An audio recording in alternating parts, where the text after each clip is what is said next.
How are you lovely people doing today? My name is John, and welcome to another beautiful, as always, episode of the Zombie Storyline Q&A. This is where I take your questions about the zombie storyline and answer them. Whether it's a big, a small, or a simple question, I'm more than happy to take it on. So you can either leave your questions down below, or you can tweet me at JohnnyJ25. Either way, you may be in the next episode. Without further ado, let's begin. Today's episode will be kicked off with a comment from George Teal, and he says, Maxis wanted to destroy the Earth at the end of the original storyline. Just saying, don't trust him. I picked this comment even though it wasn't a question because a number of people have been discussing whether or not Maxis is a character who we can trust. Are his morals in line with the morals that we would expect of a hero? Maxis in Black Ops 3 has a whole new stance. He wants to make the world a better place, but this is unlike the Maxis we've seen before. The Maxis in World at War through Black Ops 2 was a villain. He may have at times appeared to be a hero, but he is at his core a villain. Let's consider his motives. Originally in World at War, he was a good guy.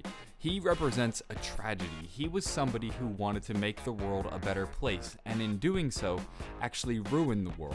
He created Group 935 with the goal of improving the human condition, and it was Group 935 that brought Dr. Maxis and Richtofen together and ultimately drove Dr. Richtofen into a power-hungry race, and he ended up killing Dr. Maxis as well as getting Samantha damned in the pyramid, and he was pretty upset when all this went down, and right before they executed him, he ordered Samantha, who had just been sent into the pyramid, to kill anybody who betrayed him or is working with Element 115. So he was somebody who, with good intentions, ended up causing a lot of destruction, and it was this anger that built up from having such good intentions and being betrayed that led him to become a villain in Black Ops 1 and Black Ops 2.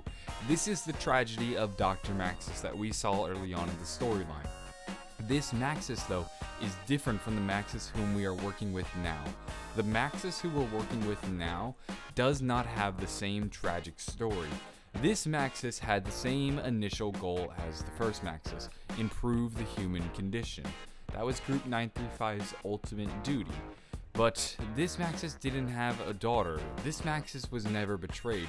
The Richtofen whom he works with, while he's becoming concerned about, is not out to kill him. And Samantha, while in the story is present, is not technically his daughter. It's weird. Samantha claims to be his daughter, but he has no recollection of ever having a daughter, so he doesn't have the same emotional attachment to this Samantha as he did the original Samantha. So Maxis is a completely different person with completely different motives. It doesn't make sense quite yet to declare him a villain. Maxis has played the good guy before only to betray us, but at the moment the motives just don't line up. It made sense for Maxis to betray us. He was bitter, he was angry, he had good intentions, and was ultimately betrayed. He's a tragic character, but now the tragedy just doesn't seem as fitting. The morality of Dr. Maxis has been something that's been discussed a lot lately in the zombie community, and I've gotten several questions about it. This all started when Mr. Raffle Waffles decoded one of the ciphers in Shadows of Evil. This was the ritual table cipher. When you actually decode it, what you're doing is you're taking a function and then you are using the information from the cipher to actually map out a message, and the message reads, "The formless one will be their downfall." People started to discuss who is the formless one, and the immediate conclusion was Dr. Maxis. I mean, we even have a quote from Nikolai questioning who the heck Maxis even is. Who is this fucking Maxis? I've never seen him. Apart from that brain in a jar we found in France. I mean, they discuss never being able to actually meet him physically, so the idea that he's the formless one works quite well. And if he's their downfall, why is he their downfall? Is it another tragic story arc, or is it because he has a hidden motive? So this is where people like Hazam suggest that maybe he's not actually a good guy. But at the moment, I'm going to stand by the fact that I think he's a good guy, just because when we consider motives and character arcs, it kind of seems fitting for him to be a good guy in this situation rather than the villain we once knew him as. Moving on, we have a question from Hazim Mahadim, who asks, what did Nero do that he is so important? I see other characters none different than him. Please answer. Nero is much like our other characters in the sense that he is also a sinner. What makes Nero interesting is the fact that he's a failed magician. You see, Nero had several poor performances, and his reputation as a magician was starting to become tarnished. He needed to do and perform tricks that would take him to the next level and hopefully bring his name back to prominence. What he decided to do was delve into the realm of black magic. He began to study and read from many novels that explain the darker side of magic, and by performing and reading about these, it most likely led the Shadow Man into their realm.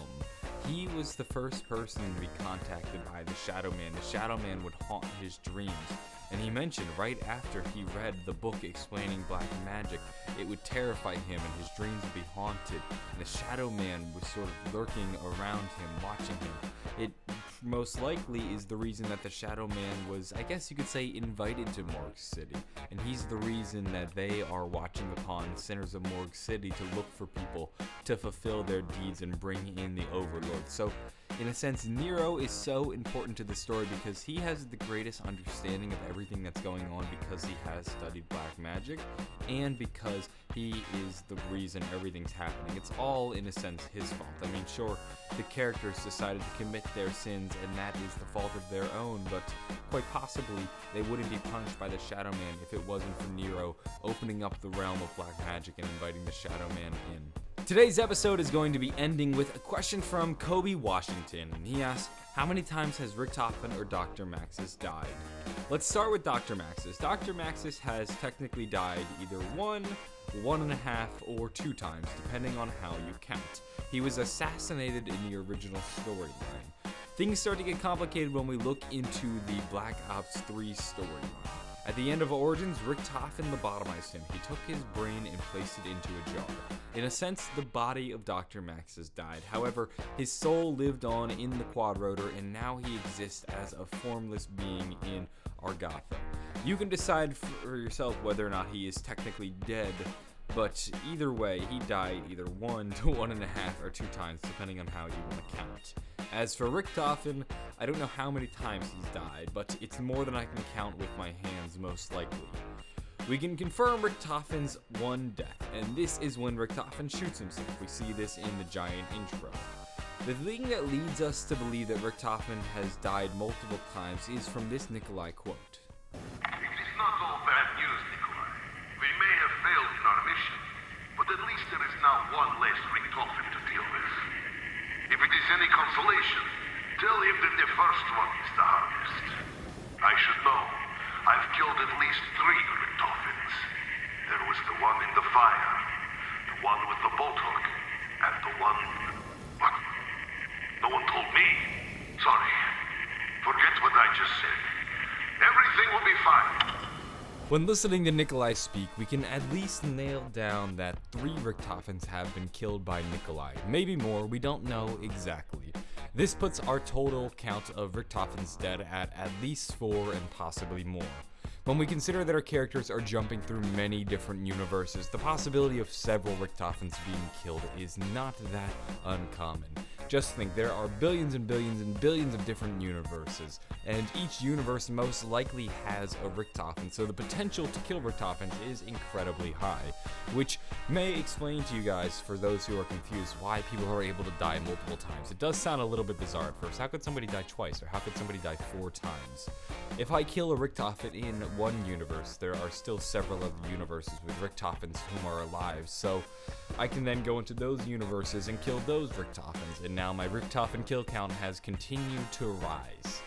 But killing Richtofens seems significant, but the way Nikolai speaks about it, he almost acts as if it's a very trivial thing. So when we saw Richtofen die at the end of the Giant, it almost didn't seem that important now, that it seems almost trivial. So I don't know if it's very significant that Richtofen has died multiple times, or maybe only certain Richtofens are important, and that remains to be revealed, but hopefully we'll learn more about that in the future maps, because we're not exactly sure why Richtofen decided to kill himself, but either way, the Richtofen kill count rose. That's going to end things for this episode of the Zombie Storyline Q&A. If you enjoyed the video, maybe give it a like and possibly subscribe for more episodes. I upload multiple every week, and if you enjoyed this one, I'm sure you'll love the next one. Like I mentioned earlier, you can either leave your questions down below or tweet me at JohnnyJ25. Maybe while you're there, drop me a follow. That'd always be much appreciated. It's one of the best ways to get in touch with me. I'm gonna go though. Have a wonderful day, and